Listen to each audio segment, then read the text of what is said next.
Пожарот кој речиси цела ноќ беснееше над Скопска Црна Гора е ставен под контрола. Сега на терен е мирно откако пламените јазици пеплоса голем дел од планината. Надлежните поради непристапноста на теренот не можеле да интервенираат навечер, велат од Центарот за управување со кризи. Екипата на Алфа денеска беше во непосредна близина каде што избувна пожарот и го зафати речиси цел рид. На небото лета авиони кои речиси цел ден кружеа над местото викано Влаин гроб во близина на Куманово.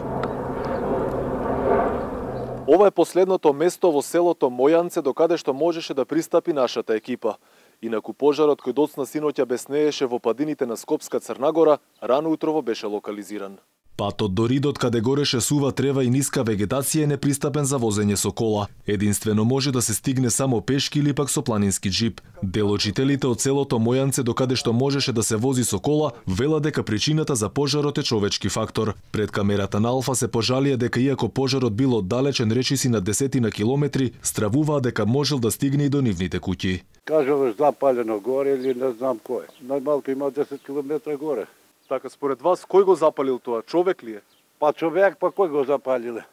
Ѓавол да го запалиле. Дека причина за избувнување на пожарот бил човечки фактор, велат и од Центарот за управување со кризи. Во најголем дел од пожарите причина е човечки фактор. Од СУК за Алфа додаваа дека екипи од Дирекцијата за заштита и спасување постојано биле на терен и ја следат состојбата. Лицата кои ќе се затекнат како палат оган на отворен простор или пак поради невнимание предизвикале пожар, подлежат на законски санкции, а оние кои што намерно предизвикале пожар, предстојат и кривични пријави и предвидени се и парични и затворски казни. Инаку пожарот избувна во Кумановскиот дел на планината и се прошири од скопската страна. На терен беа само екипи од шумското стопанство од Куманово, а авионите синоќа не гаселе оти не можеле да интервенираат навечер. Надлежните упатуваат апел и предупредуваат до сите кои работат или се движат на отворен простор да внимаваат каде одат и да не палат огнови.